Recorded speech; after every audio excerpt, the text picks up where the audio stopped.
They said she was guilty, before she even spoke a word. A single act of kindness became her death sentence. What followed was not just punishment, it was a lesson carved into her flesh. This is the story they tried to bury, but scars never stay silent. My name is Evelyn. I was 25 the year they destroyed everything I had ever known. I remember the cottage by the Butterfly Bridge, its walls of stone, its roof kissed by moss, the small garden where I once believed life could be simple. My husband, Kazuya, had gone north only weeks before, trading goods and stables for coin. I counted the days for his return, each night more silent than the one before. Too silent. As if the world was holding its breath, waiting for me to stumble into its trap. Then came the morning of Frost's first whisper.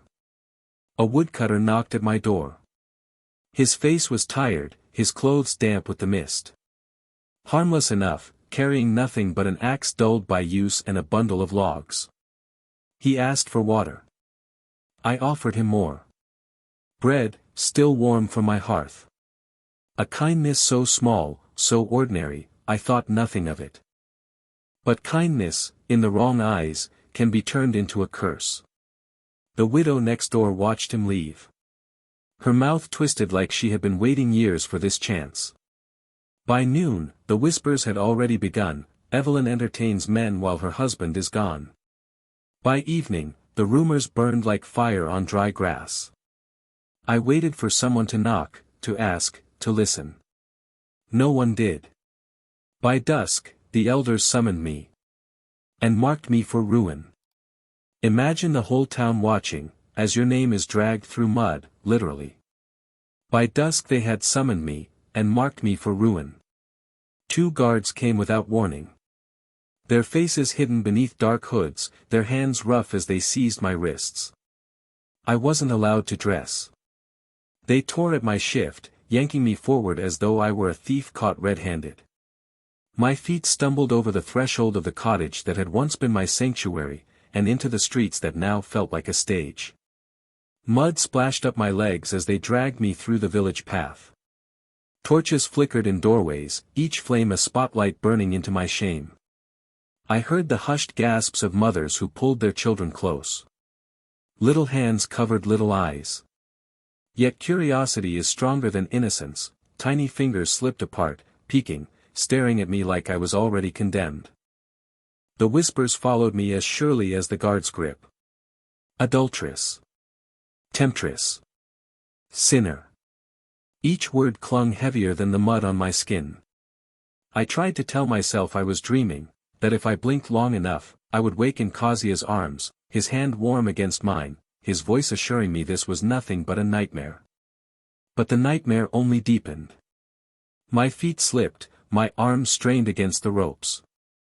Faces blurred in the crowd, some pitying, some delighted. All watching. Always watching. And as the worship hall loomed ahead, its doors wide as a mouth waiting to swallow me whole, I prayed, foolishly, desperately, for Kazuya to return. But salvation never came. They led me underground, into a place no sunlight ever reached. But salvation never came. The guards tightened their grip and dragged me forward. Past the open doors of the worship hall, past the rows of benches where once hymns had filled the air. Now there was only silence, heavy, suffocating silence broken only by the sound of my shoes scraping stone. Then the ground tilted. I was forced down a staircase carved into the belly of the earth. With each step, the air grew colder, damper, thick with the metallic stench of iron. The torches on the wall hissed and spat as though even fire despised this place. When we reached the bottom, I saw them, rows upon rows of instruments mounted like trophies. Hooks curved like talons. Chains dangling like snakes waiting to coil. And there, gleaming faintly in the torchlight, hung a device I thought I recognized. At first, my heart leapt, because it looked so much like one of Kazuya's smithing tools. Strong iron curves, familiar handles. For a moment, I foolishly believed I had found something of him here, as though his presence might protect me. But when I looked closer, I realized the cruel truth. Those curves weren't meant for shaping metal. They were shaped like fangs, jagged and merciless. Not for building. For breaking. Not for creation. For ruin. The priest's voice cut through the stillness, sharp as a blade, "Your body will speak the truth." And then, the torturer stepped forward. What would you do, if the only way to survive was to confess to a lie? And then, the torturer stepped forward.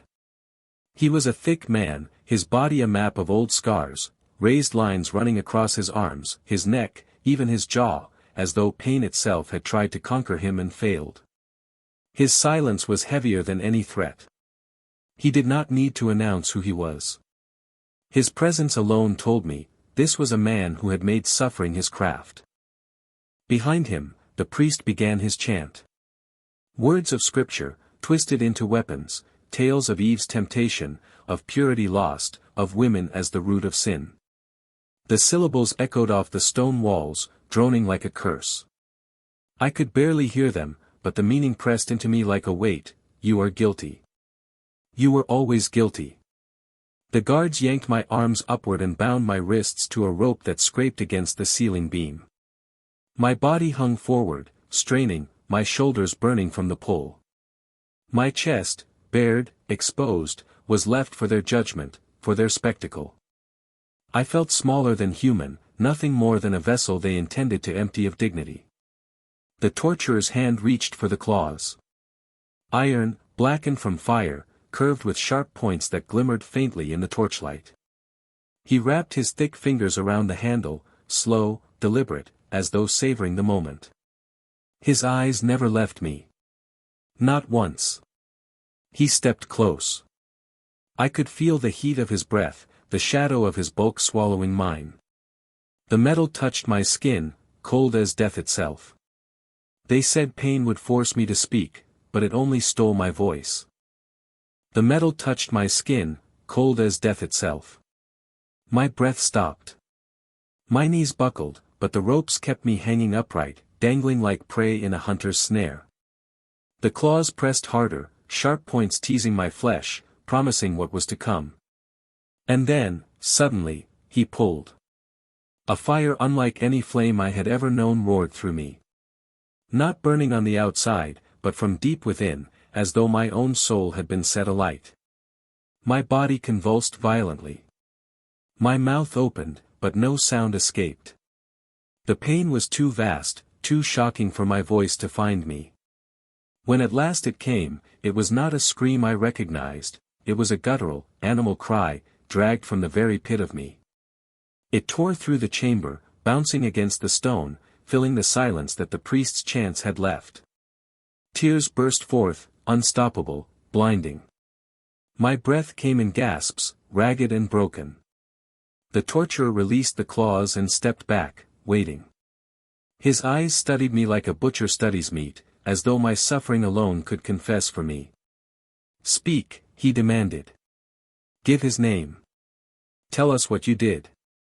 But I could not. My lips trembled, my lungs shuddered, yet no words came. Only sobs. Only silence. They would later claim I confessed. They would claim I gave a name. They would claim I admitted temptation. But I did not. I could not.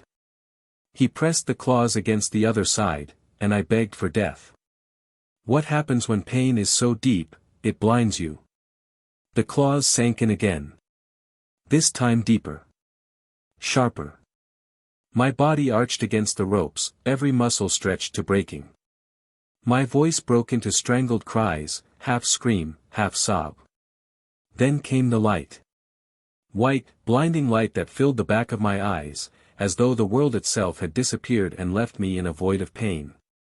I could not hear the priest's chanting any more, though I saw his lips moving. I could not feel the stone floor, though I knew I would fall if the ropes let go. I existed only in that unbearable brightness. When the claws were pulled away, I collapsed. My knees gave, my arms yanked hard against the bindings, shoulders nearly tearing from their sockets. Blood seeped into the fabric of my shift until it clung wet and heavy to my skin. My head rolled forward, too heavy to lift. The torturer was gone. Only the priest remained, murmuring lines of scripture as though they were balm, though they felt like salt poured over open wounds. His voice was calm, detached, while I lay broken at his feet. I do not remember confessing. I do not remember speaking a single word. Yet when I awoke later, they told me otherwise. They told me I had named someone. They told me I had confessed to sins I had never touched. They said I spoke a name, though I knew none. Pain wasn't enough. They needed a mark, a scar to carry their lie. They left me in that chamber for 3 days. No bandages. No medicine. Only a bucket of water at the far end of the room. My wounds festered, the shift glued to my skin with dried blood. The silence was worse than the pain. In silence, I could hear my own body breaking. When they finally returned, I thought, foolishly, that my torment had ended. But pain, it seemed, was not enough for them. They wanted permanence. They wanted a scar that would scream my guilt long after my voice had gone quiet. They dragged me into the council chamber. Before the eyes of the elders, they pressed heated iron to my collarbone. The searing hiss, the smell of flesh, it bound me to their lie more cruelly than the claws ever could. I was no longer Evelyn. I was branded. A mark carved into me so no one could forget. So no one would ever forgive. When I asked for Kasia, they told me he was gone. Dead on the road, they said. But in my heart, I knew. He had either been driven away by their whispers, or forced to believe them. Either way, he never returned. From that day, I was no longer wife, no longer woman. I was curse. What do you do when the world spits you out, but you're still alive? I left the village with nothing but scars. My name erased, my place taken. I found shelter in the ruins of an old hunting lodge, where the roof leaks and the walls groan in winter winds. It is not a home, but it is where I remain. The villagers keep their distance. Some spit when they see me. Children dare each other to run close, whispering, cursed, as though the word itself might burn them. Mothers pull their daughters away, warning them not to become like me. As if survival were a choice. The pain never leaves. It is etched into my body, carved deeper into memory.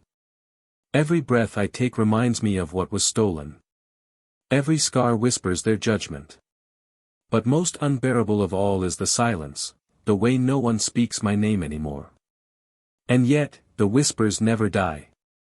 Each time a woman in the village speaks too freely, laughs too loudly, or dares to live too boldly, the murmurs begin again.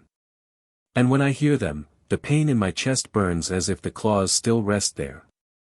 But when whispers begin about another woman, the pain returns as if it never left.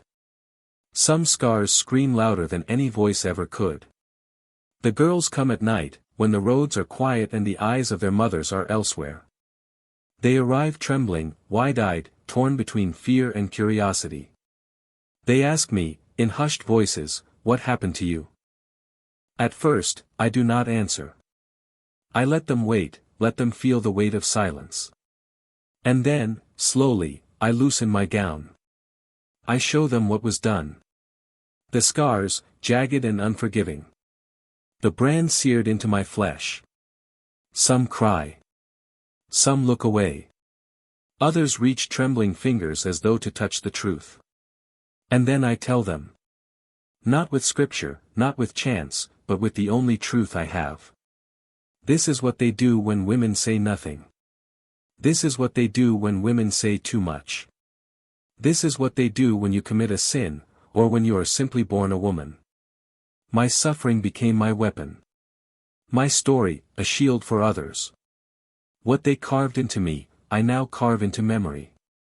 The scars they gave me, I turn into warnings. I did not die that day, and because of that, they fear me still.